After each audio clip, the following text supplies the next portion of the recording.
Hello and welcome to another episode of Alte Herren. For this episode I'm in Chicago for the WMAW event. But I'm sneaking in a little glimpse of the Chicago Institute of Art's fine display on armour and weapons. So you can see we've got a number of fantastic suits of armour just here. We've got a very small one that they put down as child's armour, but I think Daniel Jacquet, correct me if I'm wrong, it's actually for an apprentice to prove his work. You'll see behind me all these fantastic displays.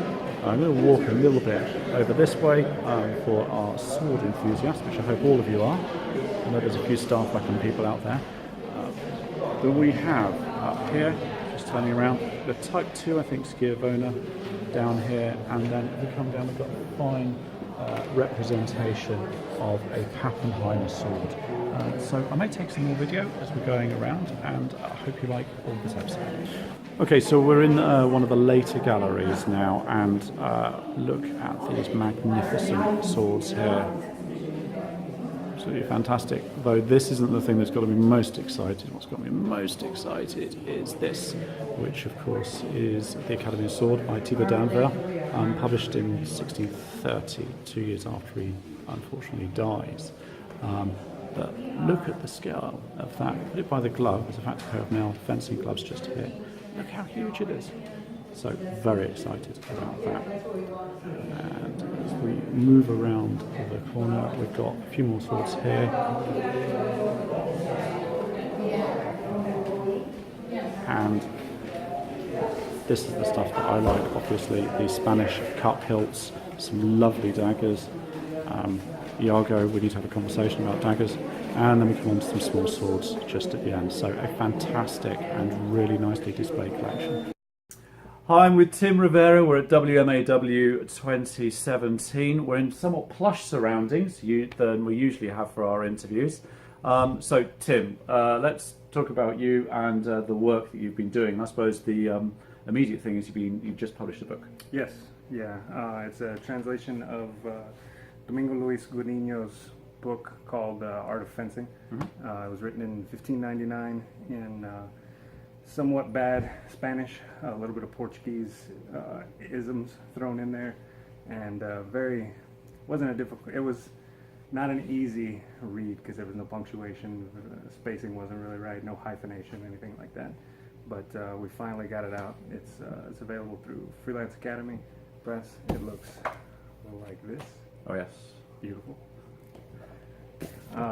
Yeah, so it is not really an interpretation, just strictly a translation, a little bit of introductory material on how that fits into Spanish swordplay as a whole, because it is from the earlier tradition before the verdadera destreza that most people think of when they think of Spanish fencing. And it's the only complete treatise that we have on that system. Otherwise, it's just bits and pieces. And so it's for that particular area of study, it's vital. It's really important. And what we're talking about here is what would have been called vulgar destreza, but that really means a common destreza. So we're talking about the noble destreza. The noble destreza, well, started with Carranza, and he wrote in 1560 something. Yeah. Published in 1582, I think, maybe. Yeah. And that's what started it. It was Aristotelian, based on science, trying to build fencing up to. He actually did not like the term fencing in Spanish, esgrima. He did not want that applied. That's where the term destreza comes from. So it's short for destreza de las armas, skill at arms. And but everybody just shortens it to destreza because it's easier. And he viewed fencing as kind of a disorganized mess, and he wanted to build something up. So the next author that wrote after that was Pacheco, who wrote in 1600. So Godinho's work is kind of right in between those and doesn't even really reference the other style at all. Okay. So it's. Do you feel it's got more in common with fencing outside of Spain, insofar as I'll start that again. As far as we are aware of the documents, does it feel more in line with what's going on outside of the noble destreza? It is kind of it's an interesting question. Because it does have a lot more in common with what's going on outside of the verdadera destreza in philosophy and what it's trying to do, because it's not concerned with any of the things that verdadera destreza is concerned with, but a lot of the feel for it and the way it goes about things. There's a lot of similarities. So Carranza didn't develop his system in a vacuum. It didn't just come from, I like to say it didn't spring fully formed from his head like Athena from Zeus, right? He developed that in the context of the old traditional Iberian style of fencing. And so when you look at it, you can see, where things come from. So, for example, in verdadera destreza, they really prefer nails in, right? And they say that nails up and nails down is an extreme, and then they also reference nails out, but almost never use it. And nails up and nails down, that's characteristic of the old style of fencing. And they have their 5 attacks that Pacheco talks about: the straight thrust, the half tajo, half revés, full tajo, full revés. Tajo and revés are, they're the basic cuts in the old style of fencing. So those names didn't just appear out of nowhere, and he just made up and decided to divide things this way and categorize them this way. So there's a lot that is that way. There are a lot of similarities to the verdadera destreza, but the approach is very different. So perhaps a very good warning to modern researchers not to look at things in isolation. Absolutely not. Or indeed to try and find some sort of single thread running down a set of treatises. Yes, yeah, and I've found that tends to be a problem, because human beings are lazy, so they want to see something new, and they want to understand it, but generally they go to understand it just enough so that they can say, it's just like this, when it isn't necessarily like that. Okay. Moving away from Godinho, you have a society, don't you? You could call it that. Well, I did call it that. So okay. Well, would you like to tell us what it is? Well, it's pretty small. It's just Spanish Swordsmanship Society, and right now it's really just St. Louis. So it's just the study group that I have in St. Louis, and we get together and they help me a lot, try and refine my interpretation of Godinho and get everything right to get that. And then, but we don't concentrate solely on the old school. We also look at the verdadera destreza. So right now we're trying to figure out Luis Diaz de Viedma and his treatises that I recently put a couple translations out for his stuff. Do you have your web address? Yeah, it's pretty simple. It's SpanishSword.org. Sounds good. That's it. Yeah. Okay. Lastly, about this event, you've obviously met a variety of Europeans. You've got some of us who are appallingly vulgar in our fencing, but you met Tom, of course, Tom Poy. Yes. You obviously know Mele, who's assisted you in this. When you meet these guys, what's do you have an intention? Do you sort of seek them out and sort of try to chew the fat, or is there a particular thing you're trying to look for? No, I'm terribly introverted, so generally I just keep to myself, and occasionally I'll come out and just kind of listen and be involved in a conversation.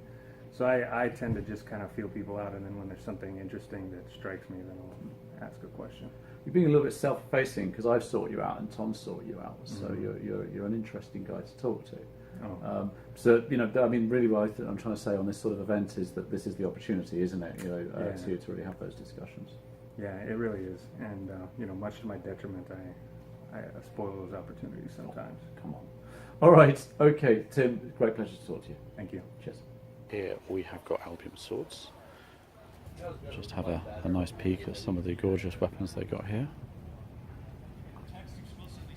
Come back over. Quite tempted by one of these side swords.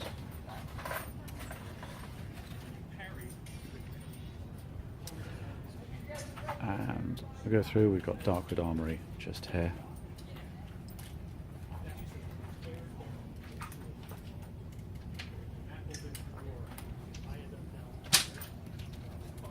Now we've got some more weapons here. There's a right and a wrong side of these. Yeah. Because they're punched. So one side is punch out this curve, and the other one has a sharp. So I try to keep. Hi, I'm with Oscar Erkenswick, is it? Yes. I thought I'd give it a go, I apologise. You're a chiropractor. Yes. And you have been treating a number of us, including me, with various injuries this weekend. So I thought what would be useful is to really see from your side as a practicing martial artist and also as a chiropractor, what sort of injuries are you seeing amongst fencers and what can be done in a nutshell? In a nutshell, well, so first of all, a lot of the injuries that I see are strain injuries from too much exertion, too much leverage on joints from weight held out at extension for prolonged periods of time, whatever weapon this might be. Particularly with one-handed weapons where you can't necessarily engage the other half of the body, the other arm, to kind of balance that exertion out. So I see a lot of strains along the forearm, a lot of pain and discomfort around the wrist. Sometimes people have slight misalignments in their wrist bones, but a lot of stuff that might be described as tennis elbow. Sometimes we call it spear elbow here in Chicago. And a lot of rotator cuff, shoulder girdle type of concerns, pain, strain, stiffness, sometimes fixations. And there's also, along with overexertion from underpreparedness, there's also just a cumulative strain on the body, wear on the body from repetitive motions, which we do as part of a martial art inherently. And a lot of people are not performing necessarily the greatest of maintenance and self-care over time to just address that and take care of themselves better. So aside from those causes you've mentioned, do you feel there may be postural issues that maybe when people are fighting they're not necessarily using their posture correctly? Absolutely. And that's right. Absolutely. And is that, do we see this therefore, do we see the problems, are those problems more with new students, or is this an ongoing problem, or is there no trend that you can see? It's certainly more of a concern with new people who don't have the feedback of the failure and in performance and the strain that accumulates in their bodies. More experienced people know what that feels like, and they can feel out ways with varying degrees of success with how to avoid that.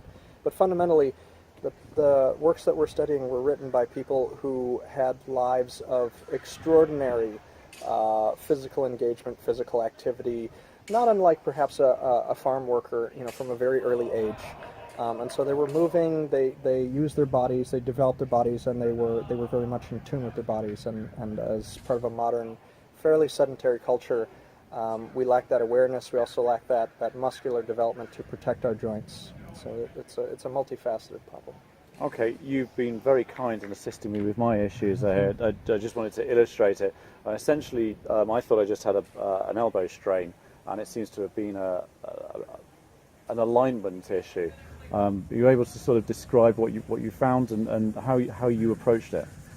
Sure. Well, muscles anchor on bones, and if the bones are not in the right place, then a muscle fundamentally cannot behave in a normal way. So we are built for adaptation and compensation, and we do the best that we can. But often, if there is excessive leverage or insufficient tension from an anchor point not being in the proper place, there's going to be abnormal wear and tear. There's going to be strain in a muscle eventually. That's aside from potential joint strain within a joint capsule, etc. So, I look at the entire kinetic chain of a limb, the major joints in this case, the wrist, the elbow, the shoulder, glenohumeral, acromioclavicular joints, and find out whether the bones are lined up. And if they aren't, then I try and gently work them into a happier place. The bones are shaped to fit together very well, and they kind of sink into place often when you bring them close to that happy alignment point.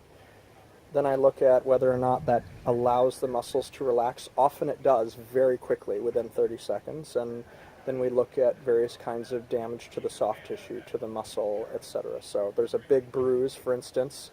I can't magically, make that bruise go away in 5 minutes for sure. And I look for scar tissue as well to see if that is accumulated from an isolated intense event or over a long period of time just from repetitive motion. And there's lots of different ways to address that. Okay, Oscar, thank you very much for your time. Do you have a web link or something where people might be able to look at what you do, or perhaps something more general to consider what you do? I don't have a good web resource right now, unfortunately. Okay, cool. But who do you actually train with at the moment? I train under Dr. William Ruck, R-U-C-H, who's in the Oakland area of California. And he has a few textbooks on understanding common misalignments of the skeletal structure and the function or dysfunction thereof and the impact of that on the nervous system. And he's coming out with another orthopedic assessment manual that a lot of people could appreciate, I think. Okay. Oscar, thank you very much for your time and all your help. Thank you. Cheers. So, I'm with Greg Mele, the main organiser, one of the main guys behind WMAW 2017. How are you? Tired, sore, drenched with sweat. And, So very happy, I assume. And delightfully happy, yes. Wonderful. So tell us about this event this year. Sure. So, for people who know, this is the first event that I know of its kind in North America. It's no longer the largest, but it's very much training focused. And this year, I think what was really fun is that we've always tried to bring about a third of the instructors as new, and look at the diversity of what falls into Western martial arts. So besides HEMA people, we have also had an African martial arts instructor, which I think is fantastic. I just came from an Ethiopian sickle sword class, which may actually be the most fun you can have with your clothes on, with Damon Stith. And we've had, traditional living traditions in the past, like Italian stick and knife. Marco Quarta demonstrated some of that. This year, I realized that the previous WMAW, I had been a little light on the rapier contingent, so I dragged some British fellow over here. That's this British fellow, and as well as Renier van Noort, so that I could try to get the far-flung Renaissance diaspora pulled together. I think we did a brilliant job with that. I think there's a bunch of new brotherly love of the rapier here, and yeah, it's been a really good high energy year with the new faces just meshing right in with the old ones. Mm-hmm. So a lot of great lectures this year. Mike Chidester added a few to it, and yeah, some just great stuff. So, I mean, this event's been going on now for 15 years, is it? First one was in 1999. Okay. Have you actually tried to develop along a particular way? Is there a journey that you're wanting to go along, or is it very much that this is a good event with good workshops and you're just trying to keep each event fresh as a separate entity? Well, the initial journey, once it stopped becoming a rotating event and came to live here at the DeKoven Foundation, what I really tried to do with it was to make it an event that would kind of create a baseline for how people could present research and field test it against peers. And so it really has had two goals. That first is to allow a certain number of the same people to come together and see where they've been in the 2 years previous. And then the second was to make sure that it doesn't become the same old faces. Yeah. And there's two equally destructive trends in martial arts. One is people trying to keep new voices down. And the second is people who exist in a vacuum, mistaking themselves for an authority that they may not be. But you don't know unless you have a chance to. Sometimes that's totally innocent. It's not ego. It's just lack of exposure. So we try to address that in this event as a way for the community to really focus on the scholastic aspect. And of course, there's plenty of fighting, as you can attest to. Oh yes, very much. Yes, just there aren't competitions other than the armored deed, which was something else. Is to remind people how diverse. And that's probably the big thing. Is this event's focus is the depth and breadth of what we do. So. Okay. Now, this event is every other year. Yes, or my students would kill me. Yes, just well, one can imagine with the centre, by the way, is absolutely wonderful. We'll put a link up on it here, and the organisation that's got into this has been superb. I'm gushing as usual. I apologise, but next year on the down year, you've got a different event. So you want to talk about that? Yeah. So, like I said, if we did this every year, I'd probably be dead. Not because it would exhaust me, but because my students would murder me. They are the ones who really get the credit. So, having said that, people kept saying, well, but we really want to come back every year. So what we did in 2009, it was going to be the 600th anniversary of the Flower of Battle. So we held an event called Armazzari Academy, also known as the Fiore 600. And we decided that every other year we would do a smaller event that only fits the 80 people who can stay on the campus, and it'd be a total immersion weekend with a different theme. So this year, or 2018, will be Bolognese swordsmanship. Nice. So it'll be all Bolognese all the time. Just to jump in there, I had a number of conversations where, of course, we're not too sure when it starts, we're not too sure where it stops on the Bolognese. Yeah. How are you defining the Bolognese? Obviously, there's going to have to be some form of parameters in order to fit the event. There is. And so what I'll say is we're going to try to focus on what I sort of think is the centerpiece of the Bolognese tradition, meaning those authors of the first 3/4 of the 16th century. Obviously, by the time we have a Bolognese text, we have a fully developed martial art, Yep. and one that already may be in the process of changing from things like the spadone to the sword and buckler to the sword alone. And of course, like you said, Capo Capo sitting on the end of this, still even Capo Ferro is maintaining little vestiges Exactly. of it. Yeah. But so we're going to try to look at the kind of the core tradition of the Marozzo through Dall'Agocchie era, and I still have a few months to figure out all the details, but I think I can do that. Can I press you as to, is it going to be predominantly sword-based, or are you looking to do pole arms Oh, as well? I can. Yes, I can. Of that? Yes, we are. I can actually tell you that it'll be 2 tracks. Right. One track will be totally dedicated to the sword alone and the sword and buckler, because these are, depending on early or late Bolognese, these are the 2 things that define that tradition. Yep. The second track will be dedicated to the other elements of the art, the spadone, the partisan, dagger defense, perhaps some of the less popular second arms, like the rotella, or it would be in that secondary track. So that way, people could do one of 2 things. If they say, look, I just care about sword and buckler, they could just dig in and spend their whole day there. If they say, you know what, I don't really care about that, but I like big weapons, they could probably go do that. And if they said, I just really want to get exposed to Bolognese swordsmanship, then they can move back and forth as needed. Okay. And if someone wants to actually see how this is being developed, and obviously information. Well, firstly, is it a closed event, or is this open to? No, it is open. It is open. But if people actually want to find out more about it, where will information be published? Information will be on ChicagoSwordPlayGuild.com. We'll create a separate link for that. The name of the event is L'Arte dell'Armi, or A Night at the Opera Nova. Please blame John O'Mara for that. Yeah. And then we'll create a Facebook page for it too. Okay, thanks, Greg. And do you have any last thoughts about this year's WMAW? I really can say, and this isn't just the adrenaline, that we had about, judging what people showed when they raised their hands at the beginning, about 35-40% of the people were first-timers. But I would say that this was a really high level of student to go along with a high level of instructor. And I think just one of the best energy and positive events ever. I just think people really all gelled together, and it was just fun being here this weekend.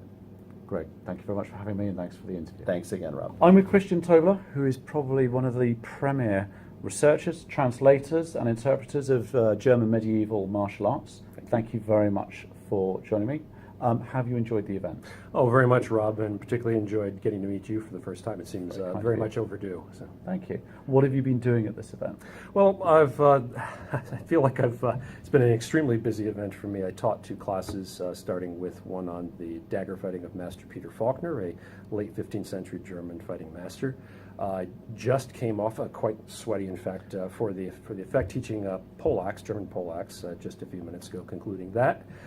Fought in the armored deed of arms with a couple of worthy opponents, spear and fighting at the half sword in full armor on Friday, on a glorious sunlit day on a beautiful field with good spectators and fine comrades to fight. Indeed. And we've done a really interesting thing at Western Martial Arts Workshop this year, where we've had an ongoing armored clinic where there's about 90 minutes or better every day. And this has been a very interesting free-form sort of thing where we've had folks be able to ask questions about armored fighting, do a little bit of coached bouting, and have critique, discussions of safety and equipment. It's run the full gamut, and it seemed almost too open-ended at first to me, but the organic nature of it worked out to be absolutely fantastic and enjoyable for everyone. So the event's been a delight, and I have that very, very pleasant, enjoyable kind of fatigue setting in now. Wonderful. I think this is one of the things that interests us, I suppose, perhaps more from the European side of things, is harness effectiveness isn't as big as it in the States. And you had 20 people, I think? Yeah, this was the largest number of combatants we've had. And I think one of the exciting things about doing that is getting people excited about it, and then they start getting little bits of kit here and there, starting to get some skills, and then they get this tremendous sense of honor when they're invited to take part in this relatively exclusive kind of thing. And it's not just the gear. The gear is important. We want to have the presentation and be able to test the effective techniques on correct knightly equipment. But we're also looking for character. We're really looking to see a true chivalrous spirit, on the field, and we're looking to see just an enthusiasm from the combatants. A childlike excitement, if you will, to do this kind of thing. And I think we were rewarded with all of that this time in spades. I'm really pleased. Now, you've obviously been working in armoured combat, if you'll excuse the terminology, for quite some time now. When you do these events, do you still get something new from it? And I'm talking not just meeting new people or spreading it, but does it give you something to go back and perhaps even question your assumptions from before? Oh yeah, doing stuff under pressure, whether it's in or out of armor, is always instructive. And I think what we find too, and it's you come back having to look at. There's sort of gross interpretations. Here's how I think this action looks, but then there's a little minutiae of how do I turn my body while I'm doing it, and then as for myself as an instructor with and then with other instructors that are in my school, how do I provide a curriculum that correctly explains this? It's one thing to be able to do it yourself with some degree of credibility. It's another then to be able to have an effective way to communicate how someone else can do it. So I'm not only learning where I might have some holes in interpretation or the physicality of how I'm performing a given action, I'm learning new ways here's a better way to convey this to somebody else for how they can do it too. So there's the interaction with other combatants and the interaction with other instructors, and just all triangulating on as best we can towards an accurate interpretation of the material. Okay. Now, you've got several projects in the pipeline at the moment. Would you like to just discuss those? Yeah, I do, and I'll tell you, with the projects I think are intimately connected with this event. It's been a couple years of a bit of personal travail on the home front, and I came to the event feeling a little bit de-energized, and I've been sort of feeding on the energy here. So I'm very excited to go back and work on these again, which is really, really wonderful. So there's kind of two things in the queue, the near-term queue. There is, and the one I'm going to focus on first is, for those familiar with my book, In St. George's Name, which is an anthology book. I'm doing a second one. I'm struggling with what to call it yet, but we'll pass that for now. But I have a lot of material done. I would say I've got 70% of the written material done. There's work to do photographing the parts that are going to be instructive in nature and require some photography, so I need to schedule that and get my students geared up and involved for that. So that's one project, and I really enjoyed the first anthology, and I'm getting myself back to enjoying getting the second one complete. The other is I'm thinking of fighting with the German longsword, perhaps with a dagger instructional book along the same lines. Right. So I don't know, maybe fighting with the German XXX is going to be a kind of a series thing. I have a lot of notes together for that, some chapters written.